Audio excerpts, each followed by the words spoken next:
Esse era realmente fora do normal. E ele operava as pessoas acordadas, metia a faca, metia o bisturi, metia a tesoura, metia o que tivesse na mão de instrumento cortante. Só que tinha que ter música sendo tocada ao vivo enquanto ele trabalhava. E a música funcionava como anestesia. A pessoa ficava acordada, deitada ali calmamente, ele enfiava a faca, a tesoura e tal, abria, costurava, fechava, a pessoa não sentia um pingo de dor. E saía dali melhor. Ele tinha alguns anestesistas famosos, vamos dizer assim. Ele era amigo do Tom Jobim, ele era amigo do Chico Buarque, ele era amigo do Toquinho, ele era amigo da Miúcha. Então sempre que ele ia fazer uma cirurgia, uma dessas pessoas estava presente lá tocando ao vivo. E a pessoa ficava ali tranquila e acabava a história, saía sem um pingo de dor, sem nada.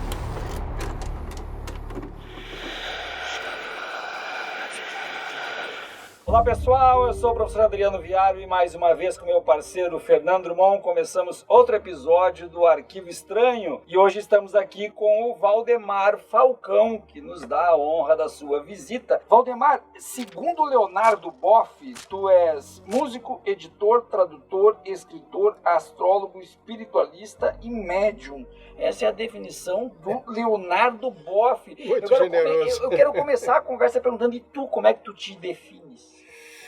Rapaz, Viário, eu sou um músico e astrólogo e que de vez em quando escrevo uns livros. Tenho o maior cuidado com a palavra escritor, porque para mim escritor é Júlio Cortázar, Gabriel Garcia Marques, Humberto Eco, Jorge Amado. Eu sou um profissional de texto. E na verdade, a essa altura, com 4 livros publicados, nenhum foi ideia minha. Tudo foi sugestão de amigos, de pessoas de editoras. Eu trabalhei no mercado editorial durante 5 anos como editor. E todos foram sugestões, ou sugestões editoriais do próprio corpo editorial da editora, ou sugestões de amigos. Pô, escreve sobre isso, fala sobre aquilo, que é o caso do Encontros com Médiuns Notáveis. Nós estamos mostrando aqui este livro que ele trouxe aqui para a gente conhecer, Encontros com Médiuns Notáveis, e vamos conversar um pouquinho também sobre isso, né, Drummond? Vamos conversar. Seja muito bem-vindo ao Obrigado. Arquivo Estranho. A parte de astrologia, eu tem uma frase que me impacta muito, né? Que seríamos de nós se a gente não pudesse colocar a culpa dos nossos defeitos no dia em que a gente nasceu, né? Muito bom. Mas eu queria te dizer assim, tem alguns signos que são muito estigmatizados. Infelizmente tem, não tem jeito. O meu próprio Virgem é um dos estigmatizados. É um dos estigmatizados. Crítico, não sei o quê, detalhista e tal, né? Mas 2 em especial são muito falados, né? Que é Áries e Escorpião. Por que isso acontece? Por que a gente... Olha, Fernando, nesse caso que você citou, até tem um dado específico, porque hoje em dia a gente sabe que dentro da simbologia astrológica, o Escorpião é regido por Plutão. Mas Plutão foi descoberto em 1930, não tem nem 100 anos. Então, antes de se descobrir Plutão, quem regia Escorpião era o planeta Marte, que hoje em dia é chamado de co-regente, e que rege também o signo de Áries. E o Marte é o nosso lado guerreiro, nosso lado brigão, nosso lado assertivo, nosso lado batalhador. E é uma característica do ser humano que sempre incomoda um pouco os outros, né? Aqueles que vão e falam o que acham que tem que falar, sem se preocupar com as consequências daquilo. O pessoal tem Escorpião, Áries e tal. O Gêmeos tem aquela generalização também que diz que tem dupla personalidade. O Virgem, que é o meu signo solar, é o signo crítico e detalhista e não sei o quê. São simplificações, são folclores que existem em qualquer ramo do conhecimento humano. E como é que a astrologia entrou na tua vida, Valdemar? Olha, Viário, é uma coisa engraçada, porque eu conheci a minha avó materna. Tinha um senhor, um amigo, um libanês, professor Raji Basile, que era astrólogo. Isso eu, adolescente, conheci ele. Astrólogo, interessante. Você imaginava logo um cara de turbante e tal. Nada, era uma pessoa simplíssima, inteligentíssima. E eu ia na casa dele de vez em quando, ele adorava que eu levasse a rapaziada lá para conversar com ele, e ele pegava as efemérides planetárias, lá os livrinhos dele, traçava o mapa ali na mão, na hora, e saía falando um monte de coisa pra gente. Eu achava aquilo fascinante, mas jamais me passou pela cabeça que eu ia aprender aquela arte um dia e que eu ia profissionalizá-la. A astrologia era um hobby para me ocupar o tempo vago das horas de músico, que está em turnê com um grande artista. Toquei com o Zé Ramalho durante 5 anos. Na época que ele estourou para o grande público, somos compadres hoje em dia, tenho a honra de ser padrinho da filha dele. E o músico acompanhante tem muito tempo livre nessas turnês, porque o artista que tem que ir na rádio, no jornal, na televisão, fazer todo um trabalho de divulgação. A gente fica no hotel, sem ter o que fazer, vai no fim da tarde fazer o soundcheck, né? Equalizar o som lá do espetáculo. e de noite fazer um show. Então, cada vez que a gente ia começar uma dessas turnês, eu estava já me interessando pelo assunto, e aí eu comprava os livros de astrologia na livraria do aeroporto e dizia, bom, já tem bibliografia aqui para me acompanhar nessa turnê. E comecei a ler sem menor ordem, entendeu? Eu sou autodidata em astrologia, nunca estudei com ninguém, nunca fiz curso com ninguém. Fui lendo minha vida inteira, até 1987, quando eu trabalhava na antiga gravadora CBS, hoje em dia a Sony Music. Eu trabalhei lá durante 2 anos, entre 85 e 87, a convite lá da diretoria para ocupar um cargo na área internacional lá. Depois de 2 anos, eu achei aquele trabalho meio maçante, meio sem graça. Aí fui ao pessoal da diretoria, que era meu amigo, e pedi a eles para me mandarem embora. Falei, já arranjei uma pessoa para ficar no meu lugar e só queria que vocês me demitissem para eu receber aquele troquinho do fundo de garantia e tal. Não, tá tranquilo e tal. Aí eles me dispensaram e eu estava conversando com uma amiga de quem eu tinha feito a leitura do mapa, que nessa época eu fazia a leitura de mapa de amigos, de parentes, aquela coisa que você vai começando, né? E eu falei para ela, não aguentei mais a gravadora, pedi para sair e tal. Ela falou, o que você vai fazer da sua vida? Eu falei, vou voltar para estúdio, gravação, show, essas coisas que eu sei fazer. Eu falei, por que você não vai trabalhar profissionalmente com astrologia? Aí o virginiano aqui falou, não, eu ainda tenho muito que estudar, muito que aprender. Já tinha uns 10 anos que eu estava lendo por minha conta toda a bibliografia que existe de astrologia. Aí ela veio com um argumento que derrubou o olhar do virginiano. Ela falou assim, certamente existem astrólogos no mundo que sabem mais do que você, mas não são esses que vão ser os seus clientes. Seus clientes vão ser pessoas como eu, que sou leiga, que não entendo nada de astrologia, e para quem a leitura que você fez do meu mapa esclareceu um monte de coisas, um monte de assuntos lá que eu não sabia como lidar com isso. Deixa de ser perfeccionista e vai à luta. Eu falei, então tá bom. Isso foi em fevereiro de 87, acabou de fazer 37 anos, e aí não parei mais. Nesse meio tempo, trabalhei em algumas editoras, também a convite. Trabalhei 4 anos no Grupo Record aqui no Rio.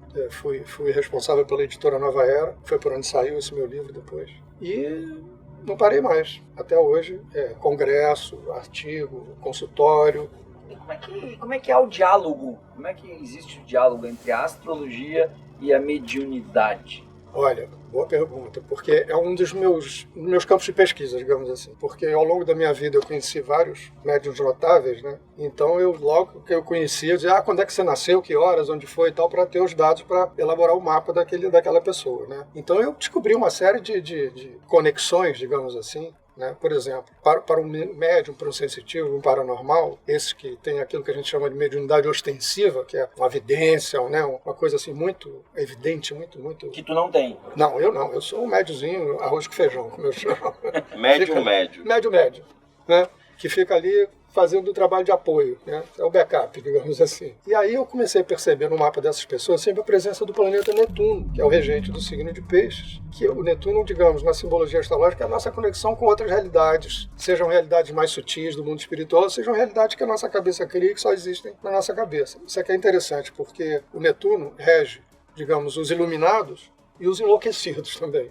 Tudo na vida tem um lado claro e no lado escuro. O lado claro do Netuno são as conexões que a gente faz com realidade que a gente não percebe com os nossos 5 sentidos habituais. E o lado escuro são conexões que a gente faz com uma realidade que o louco, entre aspas, cria e que só existe ali na cabeça dele. Então, todos esses 6 cujas histórias estão contadas nesse livro, todos têm o Netuno colocado de uma forma proeminente, de uma forma flagrante assim no mapa. Que aí dá esse famoso 6º sentido, né? Que a gente chama de mediunidade, paranormalidade, tem 1000 nomes, né? Mediunidade está mais associada com o conceito do espiritismo, porque é um tema que o Kardec, né, explorou a fundo nos livros dele. Então, na verdade, a minha leitura de astrologia não é astrologia esotérica, astrologia kármica, mas ela tem uma pegada espiritual, porque isso faz parte da minha vida. E as pessoas sabem disso, então a maioria das pessoas que me procura para fazer uma leitura de mapa vem com essa busca também. A maioria, não todos, mas a grande maioria. E qual a diferença de mapa natal para mapa astral? No caso, é só uma questão de nome, Fernando. O mapa natal é um mapa astral.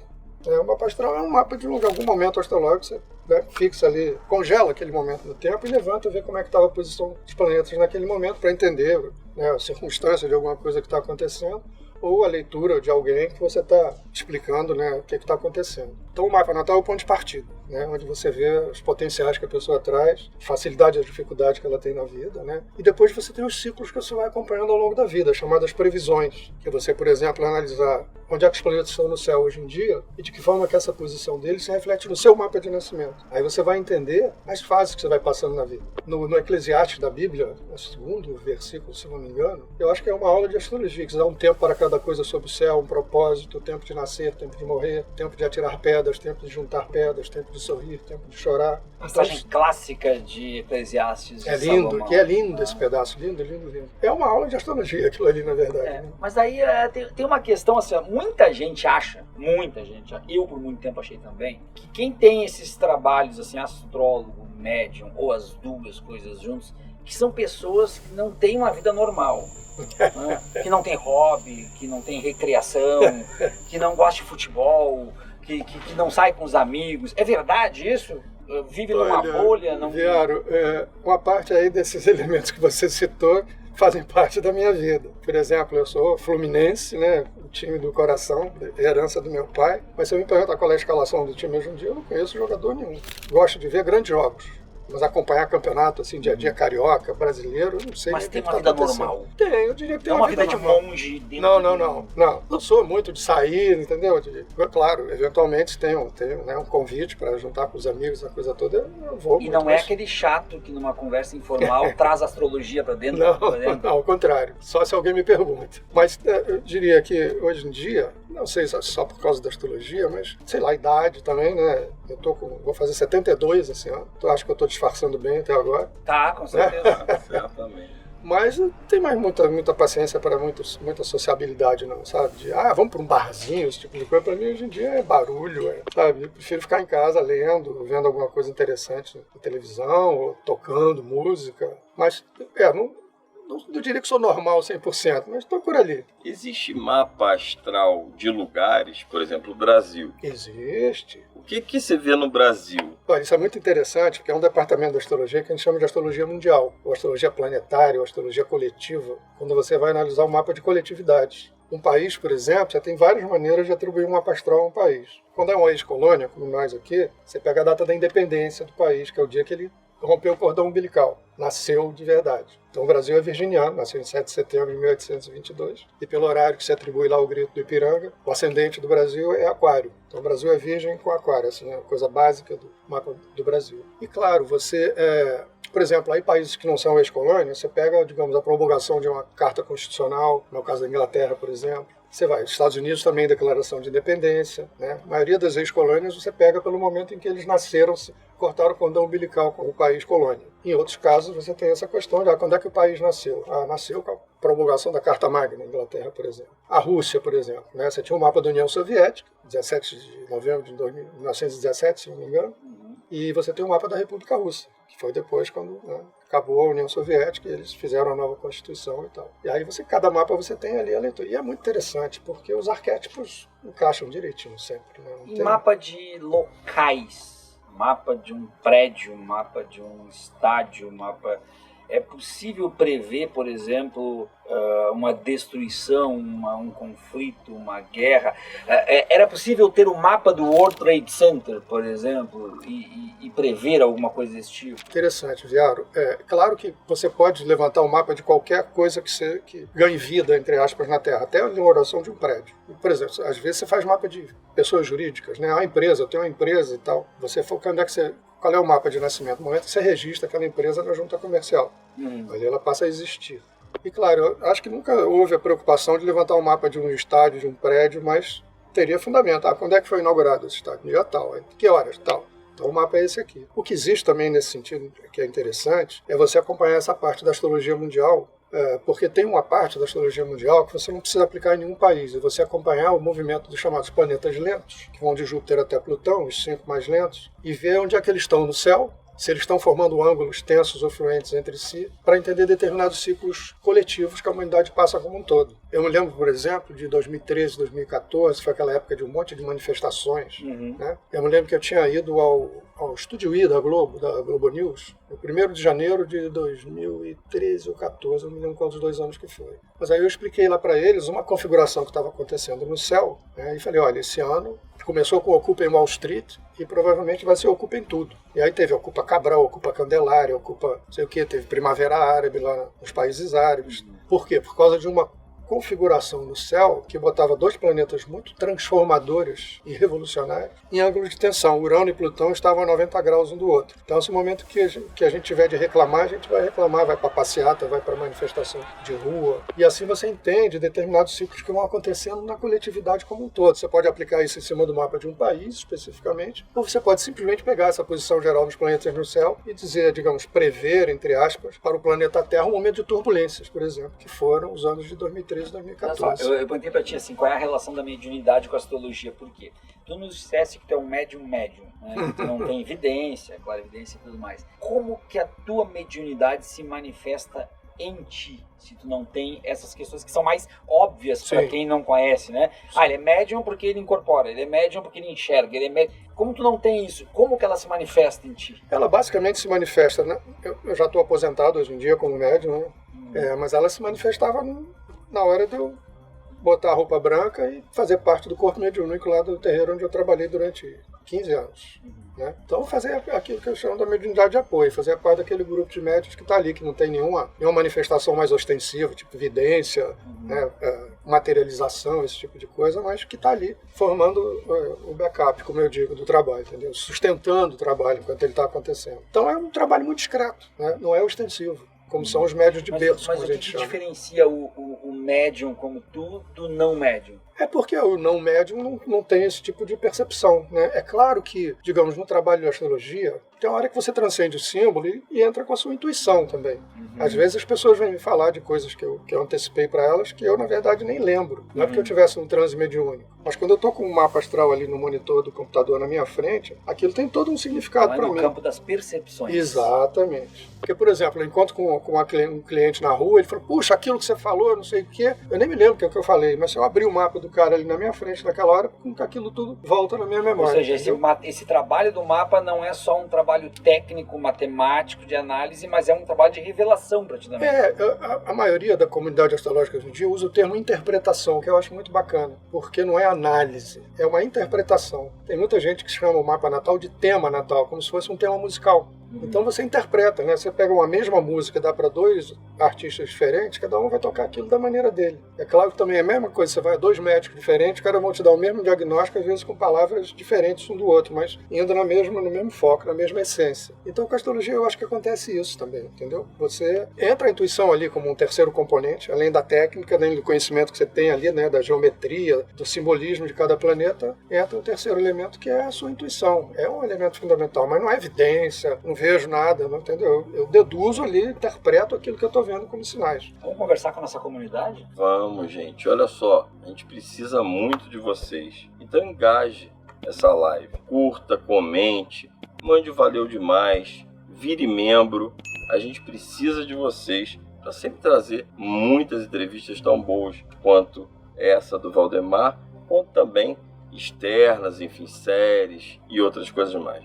Valdemar, dizem, pelo menos eu ouvi falar, que o ascendente, depois dos 30 anos, fala mais do que o próprio signo. Isso é verdade? Não é? E qual a importância daquela, eu sou do signo de Áries, mas a minha lua é em Capricórnio, por exemplo. Qual é essa importância? Olha, é engraçado isso, porque eu queria saber quem foi que falou isso, porque eu acho que foi o melhor divulgador que eu já vi na vida. Todo mundo faz essa pergunta, não é só numa entrevista. Em bate-papo, a gente vai pensar, negócio do ascendente e tal. O cliente, né, às vezes vai lá ter uma consulta comigo, que história do ascendente. É o seguinte, eu comparo o ascendente, e a imagem não é minha, de uma grande mestra da astrologia lá do Rio Grande do Sul, que já é falecida, ela dizia que o ascendente é o nosso carro, é o nosso veículo, literalmente é o nosso corpo físico. É a aparência que a gente tem, a maneira como a gente age, como a gente funciona no dia a dia. A impressão primeira que a gente passa para alguém que a gente conhece é mais do ascendente do que do signo solar, que é como a gente externaliza as coisas. Então, é uma meia-verdade isso, entendeu, Fernando? Associa-se com a questão dos 30 anos por conta do famoso retorno do Saturno, que acontece entre 29 e 30, que é quando a gente fecha o primeiro ciclo de maturidade na nossa vida, quando a gente passa a ser adulto sem o jovem. Né? Dos 21 até os 29 e 30, você é adulto jovem, o jovem adulto, como chamam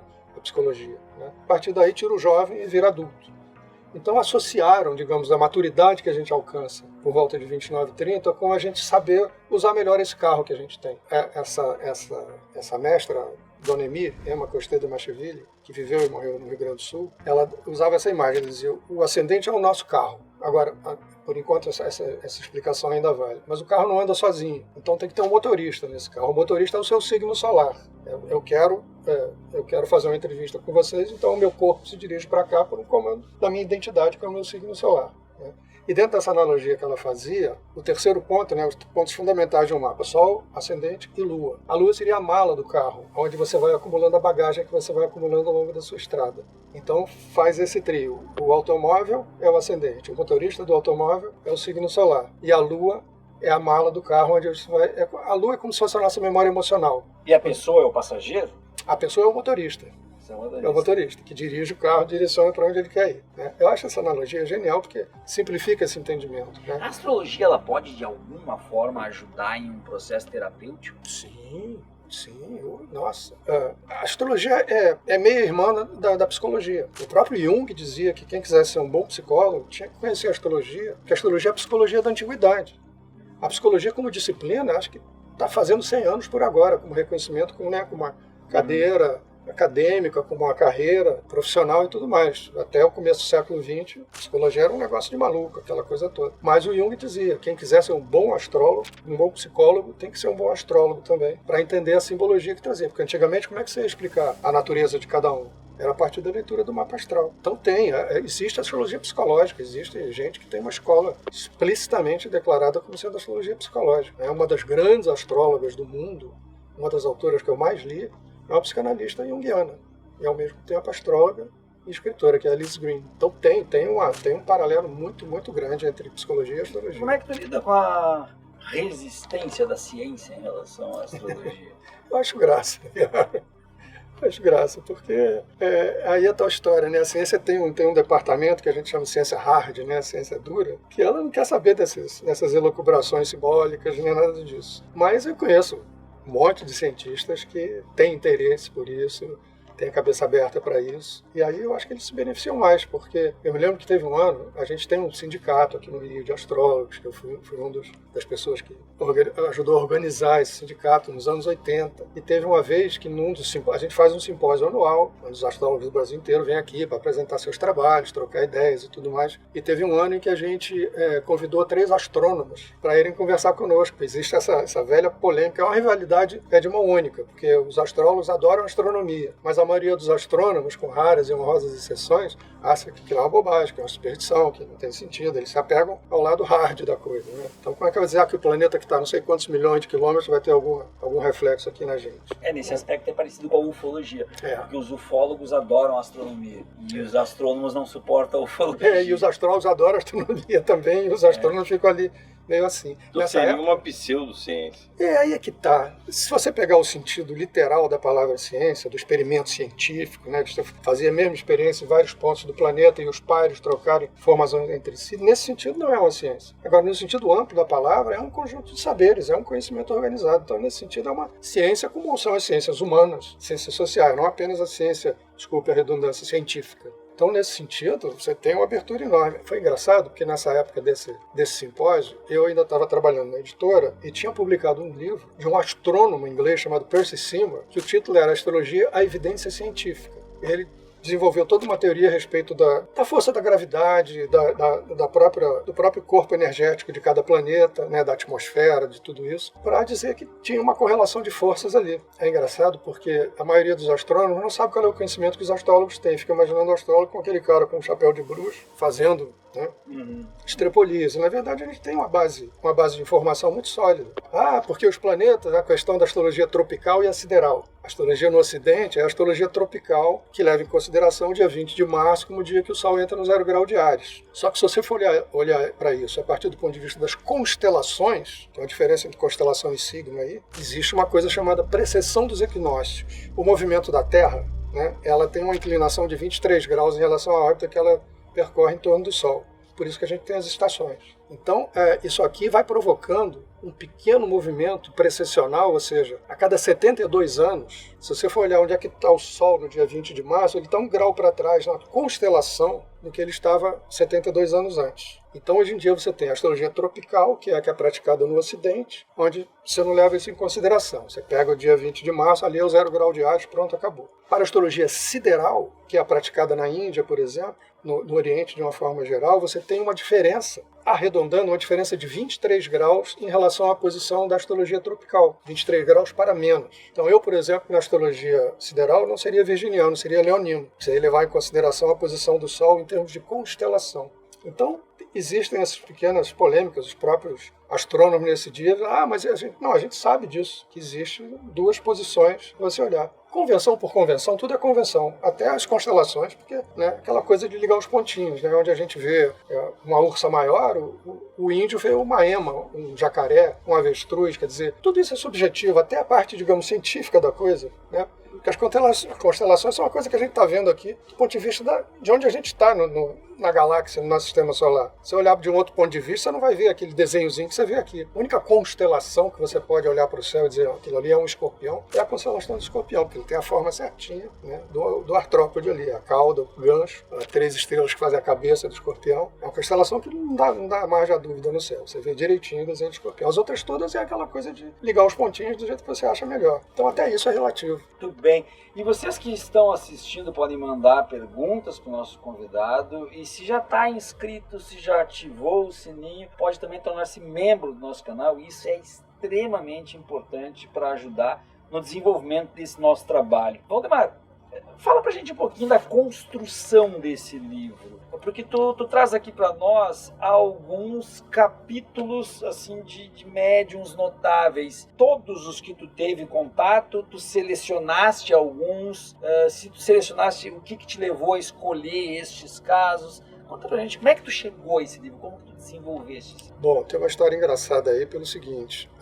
Na época que eu trabalhei como editor, eu tinha esse autor francês, que é um físico francês, chamado Patrick Drouot, que foi o primeiro cara que eu vi a começar a fazer um link de ciência e espiritualidade, que ele tem uma formação como físico teórico, e ao mesmo tempo tem uma abertura para esse lado de energia, de aura, de reencarnação. Ele era o autor mais prestigiado da editora quando eu assumi o cargo de editor lá. E ele tinha o hábito de lançar um livro por ano. E ele vinha ao Brasil sempre para fazer o lançamento do livro, para fazer palestras, fazer atendimentos. Ele tinha todo um trabalho energético muito interessante. E a gente acabou desenvolvendo uma grande amizade durante esses 4 anos que eu tive lá à frente da editora. E quando eu saí da editora, a gente tinha ficado amigo, além de ter a relação profissional. E ele falou, o que você vai fazer agora que você vai sair da editora e tal? Eu falei, vou voltar para minha vida de músico, vou voltar para minha vida de astrólogo, porque realmente no tempo que eu trabalhei na editora não sobrava tempo para mais nada. E ele falou, por que você não escreve um livro? E eu achei que ele estava me estimulando a escrever um livro de astrologia. Eu falei, Patrick, tem muita coisa que eu ainda quero ler no campo da astrologia. Eu acho que o que eu fosse escrever não ia acrescentar nada demais na bibliografia que já existe aí. Ele falou, não, eu não estou falando de astrologia, não. Você tem me contado histórias tão interessantes no nosso convívio sobre esses médiuns que você conheceu ao longo da sua vida. Junta essas histórias todas num livro que aí eu me comprometo a fazer a apresentação do livro para você. Eu falei, opa. Aí comecei a puxar pela memória. Poderiam ter sido mais médiuns. Teve uma médium muito legal que eu admiro muito, que hoje em dia mora na Bahia, a Lu Gamache, não sei se vocês já ouviram falar dela, uma figura muito interessante. E ela, eu entrei em contato com ela na época e ela estava preparando uma autobiografia. Ela falou, Valdemar, me deixa fora, então senão vai brigar com o meu próprio livro. Até ajudei ela a publicar esse livro, fiz o contato com outra editora na época. E aí ficou nesse número de 6. Todas pessoas com quem eu tive um convívio, alguns muito rápido, mas muito marcantes, e outros com quem eu convivi a vida inteira, como a Dona Célia, que é a última personagem desse livro, que é uma figura absolutamente fantástica. Então a coisa foi meio espontânea, entendeu, Viaro? Quando a ideia foi amadurecendo na minha cabeça, eu escrevi para a diretora da editora, que tinha me empregado lá como editora anos antes, e falei, olha, eu estou com a ideia de escrever um livro sobre mediunidade, por enquanto eu só tenho o título, que é puxado de um livro do Gurdjieff, que é Encontros com Homens Notáveis, é a autobiografia do Gurdjieff, o título é esse. Então eu intencionalmente adaptei o título e mandei isso para ela. Falei, só tem o título por enquanto e eu vou contar a história dos paranormais que eu conheci na minha vida. No mesmo dia ela me mandou um e-mail de volta dizendo, pode começar a escrever que eu já mandei preparar o seu contrato. Aí durante um ano eu fui puxando essas histórias todas da memória. Os médios que ainda eram vivos entravam em contato com eles, vou falar, tem problema? Não, pode falar e tal. A Lu, por exemplo, falou, não, guarda minha participação porque eu vou fazer meu livro. Então, na verdade, aí a gente tem 6 pessoas com as quais eu tive contato direto ou muito prolongado, como a Dona Célia, que foram 25 anos ao lado dela. Ou o Valkyr, que é o primeiro personagem do livro, que é o dirigente desse terreiro de Umbanda, onde eu comecei a minha trajetória na espiritualidade. Trabalhei 15 anos lá. Como outros que foi uma coisa muito passageira. O mais conhecido de todos era o Lorival de Freitas, que morava aqui no Rio, que era conhecido como Nero, porque uma das entidades que ele recebia era o imperador romano. Opa. Né?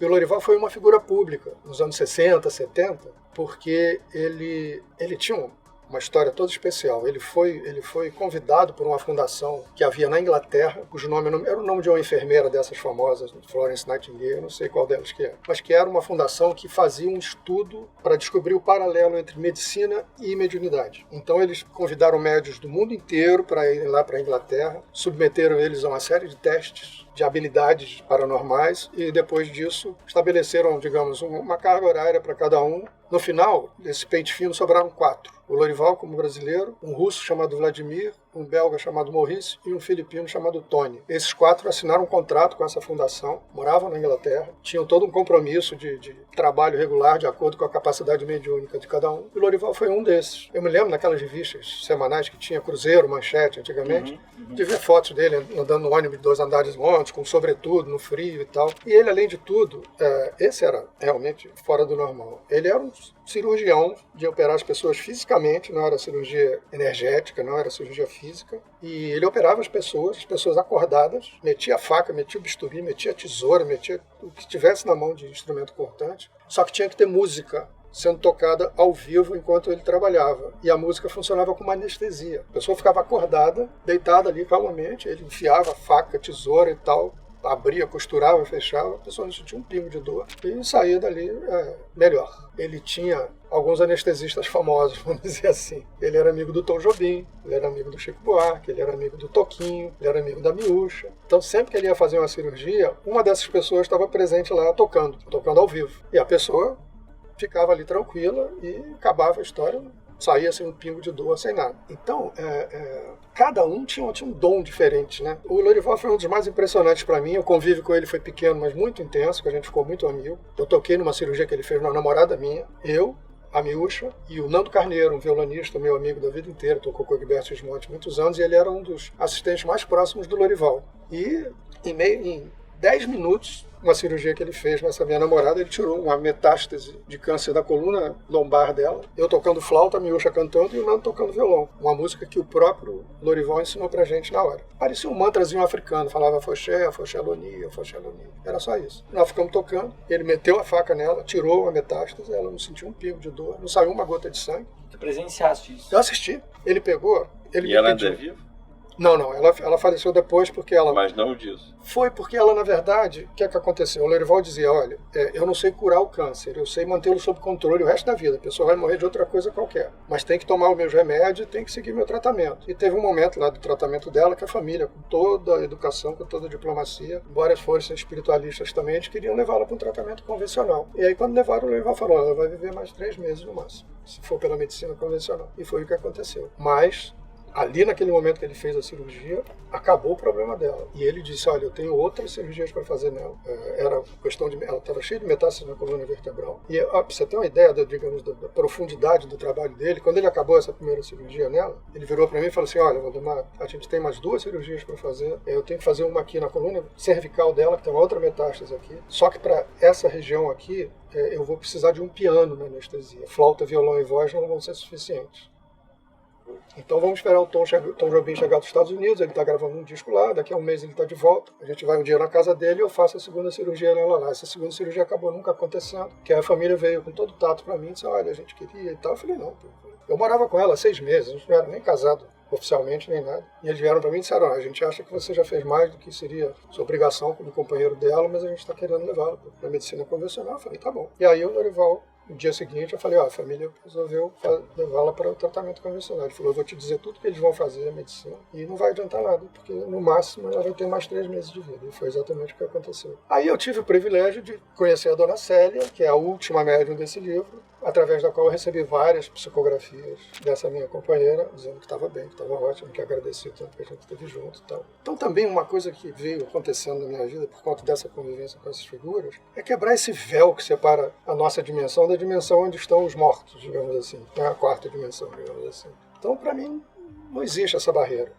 Pena que eu não tenho uma evidência, entendeu? Uma percepção mais apurada disso para perceber isso assim no dia a dia, mas meio por osmose, né? Você vai convivendo com essas pessoas durante tanto tempo. Dona Célia foram 25 anos ali fazendo parte do grupo que apoiava o trabalho dela, ficava sentado na mesa com ela. E que Chico Xavier dizia, né? Chico uma vez mandou, na época ele era vivo ainda, uma vez mandou uma pessoa do grupo dele lá de Uberaba nos fazer uma visita de cortesia aqui no Rio, e quando a Célia foi começar a reunião, ela falou, olha, daqui é uma irmã nossa que veio lá de Uberaba em nome do Chico, então antes de eu começar a entregar as mensagens, eu vou passar o microfone para ela mandar, né? Deve ter mandado um abraço do Chico pra gente e tal. Aí a senhora fez aquele discursinho básico, no final ela disse, eu tô aqui muito preocupada, eu não esqueci uma coisa que o Chico insistiu muito, que é, ele mandou dizer para vocês que frequentam essa casa aqui, para vocês aproveitarem bem a oportunidade que vocês têm de conviver com aquela que ele considera a maior médium do mundo. Mas a Célia tinha esses compromissos de não se divulgar publicamente, que ela cumpriu à risca durante a vida toda dela. Então ela não foi uma pessoa pública como foi o Lorival, por exemplo. E na hora que a senhora falou isso, a Célia, não, que é isso, o Chico exagera e tal, não sei o quê. Mas ela recebia nome, endereço, telefone, CPF, placa de automóvel, número de processo. Eu vi quantas vezes ele dizia, olha minha filha, seu pai está aqui dizendo que você tem direito a uma pensão, porque ele era funcionário público, o processo que aqui no Rio tem um número, blá, blá, blá, blá, blá, blá, blá, aqui em Brasília tem um número, blá, blá, blá, blá, blá, blá, tá rolando direitinho, espera um pouquinho que logo, logo isso vai se resolver. Era nesse nível o trabalho dela. E como é que você vê, por exemplo, a descredibilidade que um João de Deus, que não sei a sua opinião, mas tem uma certa mediunidade que ele fazia, né, várias cirurgias durante décadas, né, e acaba como acabou. Olha, Fernando, qual o prejuízo? Eu tive inclusive o privilégio de frequentar a casa do Dom Inácio durante 2 anos, entre 2014 e 2015. Eu ia lá a cada 2 meses, mais ou menos, para tentar me beneficiar de uma questão de saúde que eu tinha, um acidente, uma trombose ou uma embolia pulmonar que eu tive. E eu frequentei o João e a Célia conhecia ele conhecia a Célia. Não há a menor dúvida de que o trabalho que era feito lá era seríssimo, sabe? Era um negócio impressionante. Eu passei esse 1 ano e meio indo lá a cada 2 meses, né? As questões de natureza íntima dele, moral, eu não vou entrar no mérito de julgar o que ele fez, o que ele não fez. Nunca vi nada lá, no tempo que eu frequentei lá, nunca vi nada que me despertasse esse tipo de suspeita, digamos assim. Mas outra coisa, a Célia dizia isso, as pessoas endeusam o médium como se o médium fosse um ser especial. Muitas vezes o médium é um cara que está com uma dívida kármica enorme, que está fazendo aquele trabalho justamente para limpar a sua própria barra, digamos assim. Essa casa do Dom Inácio fica onde? Em Abadiânia. Abadiânia. Pertinho lá de Goiânia, entre Brasília e Goiânia. Era impressionante lá, viu, Viário? Porque a cidade morreu, inclusive, depois. A cidade vivia a partir da casa do Dom Inácio. Onde ficava o João de Deus. Isso, exatamente. E o trabalho era impressionante. Uma vez, me hospedava naquelas pousadas que tem lá, muito estrangeiro, né? Todas as pousadas viviam de hospedagem para os estrangeiros. A cidade era sustentada por esse movimento todo, né? Porque você vê a gente do mundo inteiro, né? Depois que ele apareceu na Oprah, programa da Oprah nos Estados Unidos, a Oprah veio aqui para filmar com ele aqui. Aí ele explodiu para o mundo inteiro, né? E ele era uma pessoa muito simples, era um garimpeiro, né? Eu me lembro que quando eu tive o primeiro contato pessoal com ele, na segunda vez que eu fui lá, eu mencionei para ele que eu trabalhava com a Célia, né? E ele falou, puxa, me fala dela, ela está viva ainda, ela tinha falecido, ia fazer 7 anos. Eu falei, não, ela já faleceu, isso, aquilo. Ele ficou me contando um monte de história de convívio que ele teve com ela aqui no Rio, quando ele vinha fazer os trabalhos e tal. Ele dizia, ficava eu de um lado operando, a Célia do outro lado recebendo mensagem, eu não sei quem é que trabalhava mais. E aí me pediu para levar um retrato dela, para botar lá na casa do Inácio, eu levei, né, passei a fazer parte lá do grupo que ficava, né, nas correntes lá dele, e o trabalho era muito forte, não há a menor dúvida. Uma das vezes eu estava indo embora da pousada em que eu estava hospedado, e o casal era um casal de canadenses, que morava lá, que era o dono dessa pousadinha, e na hora que eu saí pela varanda, eles estavam vendo um vídeo no computador, e eu fui olhar um casal de franceses, que foi de noite passear lá na casa do Inácio, só para dar uma volta de noite, não tinha o que fazer. Tem um tubo, aparece um tubo descendo uma energia cor de vinho, assim, como se fossem uns pigmentozinhos, como se fosse uma coluna, assim, descendo no meio da casa do Inácio. Eles conseguiram gravar isso em vídeo. Eu olhei aquilo e falei, o que é isso? Eu falei, não, foi um casal que foi lá visitar e de noite viu esse negócio descendo em cima da casa. Eu consegui pegar uma cópia, tenho esse vídeo guardado comigo até hoje. Então o trabalho lá era muito sério.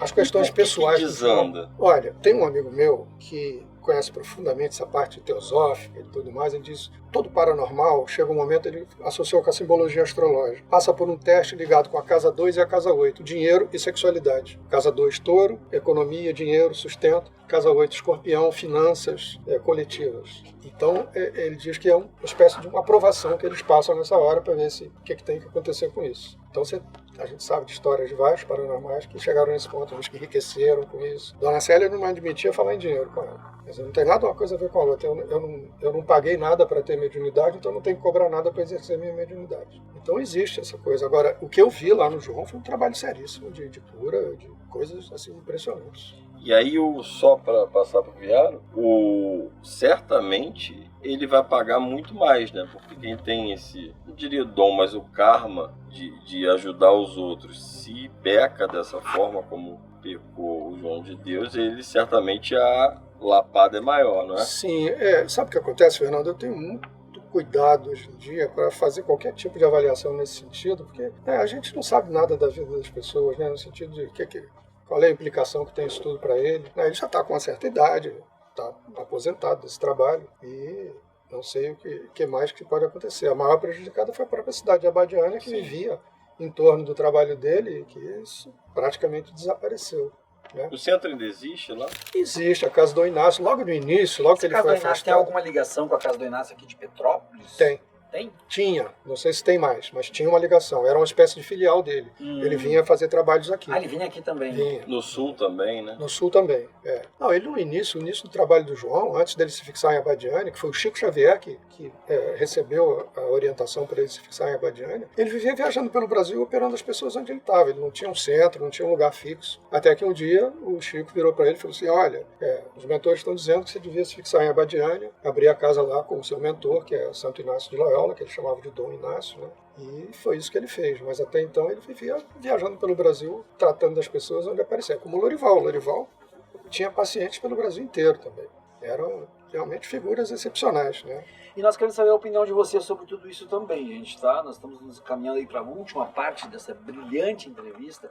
Comenta, curte, compartilha, torne-se membro, ajuda a divulgar esse canal de forma mais ampla possível, que isso é fundamental para nós. Valdemar, a gente está falando aí de nomes famosos, como João de Deus, como Chico Xavier, né? Então, nomes que, de certa forma, demarcam esse território da espiritualidade e da mediunidade no Brasil. Por outro lado, existe também ainda no Brasil sempre um discurso de muito preconceito com aquilo que não é das chamadas religiões consagradas pela sociedade. Estes médiuns que tu conheceste, que tu selecionaste para colocar no livro, eram alvo de preconceito? Olha, Viaro, sim e não, né? Um preconceito direto assim, não. Mas eu me lembro de um detalhe nessa questão da feitura do livro, que essa minha diretora na editora, ela era minha prima em segundo grau. Então nós tivemos um convívio a vida inteira de trocar livros, por isso que ela me chamou mais tarde para assumir esse cargo lá. E no momento que eu estava fazendo o livro, eu comecei a mandar os pedaços que eu estava compondo para ela, e ela falou, Valdemar, eu me lembro das histórias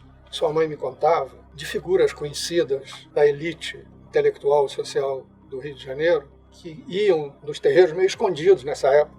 Falando de anos 60, 70, por aí, quando a coisa ainda estava começando a ser mais aceita pela sociedade. Então essas pessoas iam lá meio escondidas, né, para não saber daquilo uma coisa pública. É disso que eu me refiro, exatamente. Pois é. E a Luciana, essa minha prima, minha diretora, disse, Valdemar, conta um pouco daquela história que você levou embaixador lá, levou ministro lá, essa coisa toda. Aí eu coloquei no livro, sem citar nomes, obviamente, mas colocando que às vezes ia lá um embaixador super respeitado no Brasil se acocorar lá na frente de um Exu para receber os conselhos dele, né? Mas, infelizmente, esse preconceito existia. Eu acho que cada vez mais ele está se diluindo por conta da propagação, né? Que todo esse lado da espiritualidade vem passando nos últimos, 10, 20, 30 anos. Na época que eu ia, era um negócio, vai na macumba, né? Era aquela coisa assim, um desconhecimento mesmo, né? Que era uma coisa que fazia parte de uma outra classe social. E, de repente, isso tudo se misturou. Principalmente oriundo dos negros, né? Que também carregava esse preconceito. Exatamente. Tem toda uma história de preconceito aí, sim, mas que o próprio tempo vai cuidando de desfazer isso, né? Quando a gente vê a beleza desse tipo de trabalho, né? O Valquir, por exemplo, esse dirigente desse terreiro de Umbanda, onde eu comecei o meu contato fora do catolicismo, foi um cara que foi dedicado a isso a vida inteira. Começou o terreiro, ele tinha 21 anos de idade e foi lá até falecer, 6 anos atrás, quando ele faleceu. Era totalmente dedicado a isso. Totalmente. Era funcionário público, tinha uma função. Na época em que ele foi cuidar da minha avó, ele tirava o horário dele de almoço no serviço para ir visitá-la, para fazer alguma companhia para ela, o que amenizou lá o final da vida dela em termos do sofrimento físico que os médicos tinham previsto. Lançaste mais algum livro depois desse? Sim, o engraçado, Viário, é que eu tenho 4 livros publicados e nenhum foi ideia minha. Eu trabalhei como editor durante 5 anos, 4 anos na Record, 1 ano na editora Elevação da LBV, lá em São Paulo, e recebia, né, originais dos autores, como se fosse assim um filho. Eu preciso publicar meu livro e tal. E eu publicava, né, o que era publicável, eu publicava, mas eu nunca tive a intenção de escrever um livro. Engraçado, meu pai escrevia muito bem, era um poeta amador, trabalhou na justiça aqui do Rio a vida inteira, mas escrevia muito bem. Era o rei dos sonetos, né, que é aquele formato clássico. Mas engraçado que eu não tinha pretensão. Foi o Patrick Drouot, esse físico francês, que me estimulou a escrever esse. Né? Aí, na época que esse livro foi lançado, eu tenho um grande amigo que trabalhou muitos anos como editor da editora Agir, que é um selo editorial do Grupo Ediora aqui no Rio. Ele foi ao lançamento do Médios Notáveis. Uma semana depois ele entrou em contato comigo e falou: Valdemar, eu tenho um projeto aqui na editora que eu não sabia quem é que eu ia convidar para realizar esse projeto. O projeto editorial é o seguinte: é um livro cujo título vai ser O Deus de Cada Um, e eu queria que fossem histórias reais de pessoas de diferentes tradições religiosas, cada uma contando como é que foi a sua trajetória na vida, se está na mesma religião desde que nasceu, ou se teve alguma crise espiritual na vida, mudou de religião e tal. Eu queria te convidar para realizar esse projeto para mim. Eu falei: faço com o maior prazer. Ele falou: olha, só tem 2 regras. O título tem que ser O Deus de Cada Um, e na abertura de cada capítulo eu quero que tenha uma foto da pessoa cuja história você está contando ali. Agora, quem são as pessoas, como é que você vai escrever, quantos são, um assunto seu. Eu falei: claro, quero, com o maior prazer. Aí fui juntando. Existe um congresso na Paraíba, em Campina Grande, que acontece desde 1991, chamado Encontro da Nova Consciência, que é um congresso espiritualista que acontece sempre durante o período de carnaval lá, e do qual eu participo desde 1997, quando eu recebi o convite para ir lá pela primeira vez. E aí me apaixonei pelo evento, passei a colaborar com eles em tudo que eu podia, e lá conheci muita gente interessante, né? Alguns dos personagens que estão nesse segundo livro, eu conheci lá. A Monja Cohen, por exemplo, que hoje em dia é muito conhecida, conheci lá durante esses congressos. Tem um sheik muçulmano também, que eu conto a história no Deus de Cada Um, que eu conheci lá também fazendo palestras. Lá era muito bacana, porque é um encontro totalmente ecumênico. Ninguém vai lá para querer converter ninguém a nada. Cada um vai contar a sua história, vai participar de mesas de debate, vai fazer palestras individuais sobre espiritualidade, sobre astrologia, tem uma pegada social muito bacana também o projeto. E aí eu fui juntando essas pessoas todas. Até eu contei essa história da Aluga Mais, talvez também quase entrou no segundo livro. Ela falou: não, eu ainda estou fazendo o meu, guarda aí. Sim. E tal. Então tem esse segundo, que é O Deus de Cada Um. São 9 histórias de personagens, cada um de uma tradição religiosa, contando a sua história. Esse já é um livro escrito na terceira pessoa. O Médios Notáveis é escrito na primeira pessoa. Sou eu contando o que eu vi. Esse outro sou eu narrando a história de cada um. Aí esse mesmo editor, pouco tempo depois, me falou: olha, tem um outro projeto aqui que eu estou desenvolvendo, que é uma coleção chamada Conversa. Eu estou marcando uma conversa entre o Frei Beto e o Marcelo Gleiser, e eu quero que você seja o mediador dessa conversa, que foi o livro número 3, chamado Conversa sobre a Fé e a Ciência. Frei Beto e Marcelo Gleiser com o Valdemar Falcão. Eu sou o atravessador da conversa, digamos assim. É um livro oral, é uma transcrição dos diálogos que a gente teve durante 4 dias, hospedado aqui no Hotel Santa Teresa, aqui no Rio, nós 3 trocando figurinhas sobre espiritualidade, religião, ciência e tudo mais. E o quarto também foi um convite.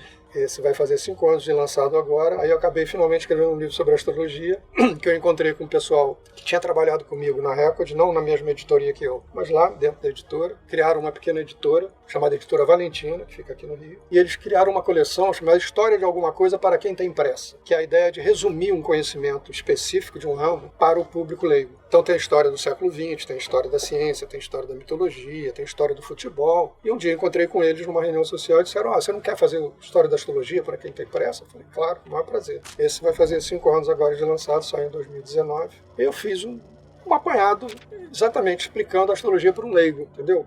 O que você pode tirar da astrologia, que tipo de serviço a astrologia pode lhe prestar. Primeiro tem toda uma parte explicando os conceitos básicos, né? Sol, ascendente, lua, planetas, casas, essa coisa toda. E no final tem todas as ferramentas que a astrologia pode te proporcionar, né? Porque você tem a astrologia mundial, a astrologia tropical, isso tudo que eu expliquei para vocês aqui no início do nosso papo. Valdemar, como é que a nossa comunidade te encontra, se quiserem fazer contato? Olha, Valdemar Falcão, felizmente parece que só tem um, além do meu avô, que já faleceu, então é fácil de encontrar o meu nome nas redes sociais, né? No Instagram eu estou com Valdemar Falcão, no Facebook também, aí hoje em dia tem aquele Linktree, né? Aquela coisinha, né?